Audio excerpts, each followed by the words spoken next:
ولا تقربوا الزنا إنه كان فاحشة وساء سبيلا. ثاني ناس في العذاب بالترتيب الزنات يوم القيامة. اللي انت هتمتنع عنه في الحرام هيأتيك في الحلال. من أهم أسباب الانحراف أكل الحرام. لما جه ربنا يحرم الزنا حرم الأسباب التي تؤدي إلى الزنا. كل المؤمنين يغضوا من أبصارهم ويحفظوا فروجهم، وقل للمؤمنات يغضضن من أبصارهن ويحفظن فروجهن ولا يبدين زينتهن. عقوبة الزنا نهايتها إيه في الآخرة؟ لما الزاني أو الزانية بيموتوا إيه اللي بيحصل؟ مجرد الموت يا إخوانا بيبقوا في نار والعياذ بالله، يتاخدوا على طول على جهنم والعياذ بالله في مكان مخصوص اسمه وادي الزنات. الوادي ده عبارة عن فرن مخصوص. الفرن ده ناره غير النار اللي بتعذب بيها بقية الناس على فكرة، لأن حرارته مرتفعة أكتر. لا أروح للراجل بتاع الفرن اللي بتاع الخبز بتاع العيش أقول له بدل ما تحط الرغيف حطني جوه، هتستحملي؟ ويبقى الزنا أبشع عند الله عز وجل، خصوصا لما يكون الإنسان متزوج أو الإنسانة متزوجة، تبقى كارثة ومصيبة، عقوبتهم أبشع وأكبر عند الله عز وجل. تسأل نفسك هذا السؤال: ما الذي خرب بيتي؟ وما الذي دمر بيتي من الداخل؟ ما سبب الشقاق الموجود الآن بيني وبين زوجتي؟ الخلافات الزوجية أساسها المعصية، سواء كان ذلك من عند الزوج أو من عند الزوجة. رجل دعته امرأة، دعته إلى لمس يدها فقال إني أخاف الله. يا عم ده أنت بس هتمسك إيدي، ده يعني بس ما فيش حاجة، يعني ده يعني هذه دعوة. لو قال لها إني أخاف الله نجا وكان من الذين يظلهم الله في ظله. قاعد يتكلم معاها ويعني وفرحان ويعني والكلام دي دعوة. بتقول له تعالى نقعد ندردش شوية، ولا هتلمس ايدي ولا حاجة، بس هنقعد نتكلم. ما هي دي دعوة ايضا.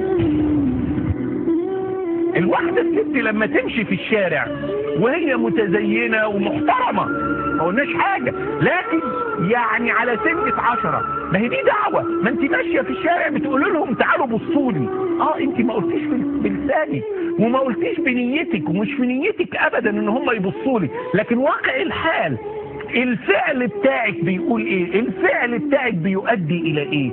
الفعل بيؤدي الى ان هم يبصولك. اي واحد هيبصلك انت قد دعوتيه الى ان ينظر اليك. لأيما امرأة فعطرت فمرت بقوم فاشتموا ريحها فلترجع ولتغتسل غسل الجنابة، وفي رواية فلترجع ولتغتسل فإنها كالزانية، وفي رواية فإنها زانية. سيدة مريم قمة العفة، قمة الطهارة.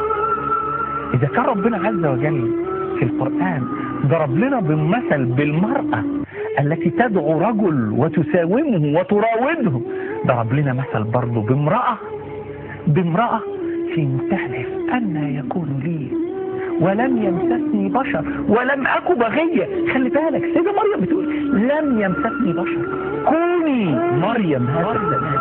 اوعي واحد يدعو عليكي إياك أن يلمسك رجل، كوني كمريم. لو لمسك واحد انت مش زي مريم. سيدة مريم العذراء، مريم البتول، لم يمسها رجل ولا حتى جبريل مسها.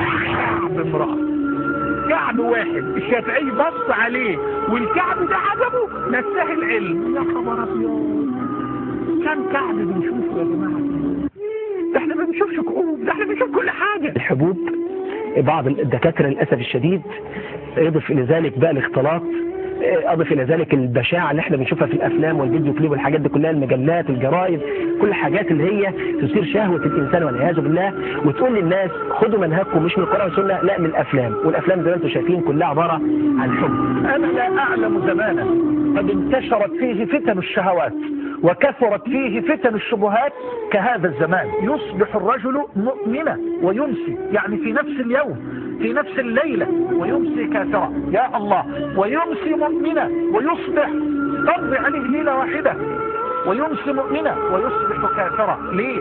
يبيع دينه بعرض من الدنيا، يبيع دينه بعرض من الدنيا، يضحي بدينه من أجل لعاعة من الدنيا، من أجل شهوة حقيرة.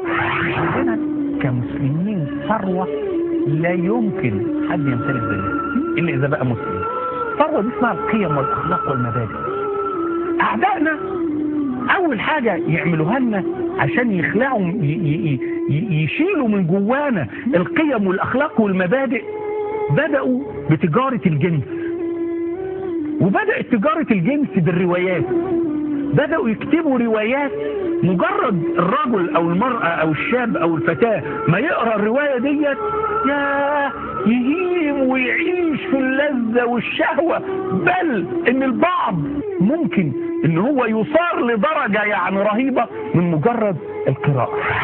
أهم عامل من عوامل انحراف الأولاد في السلوك والأخلاق والمعاملات، من أهم الأسباب أكل الحرام. افتكر إن أنت عاوز ظل ربنا، واعرف كويس قوي إن اللي أنت هتمتنع عنه في الحرام هيأتيك في الحلال.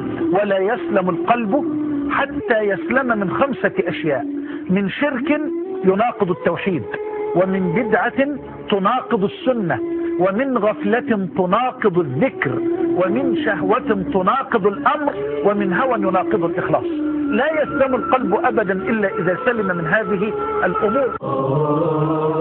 اللهم إني أعلم أني عصيك، فأعوذ بك من شر ما صنعت، أبوء لك بذنبي فاغفر لي، فإنه لا يغفر الذنوب إلا أنت.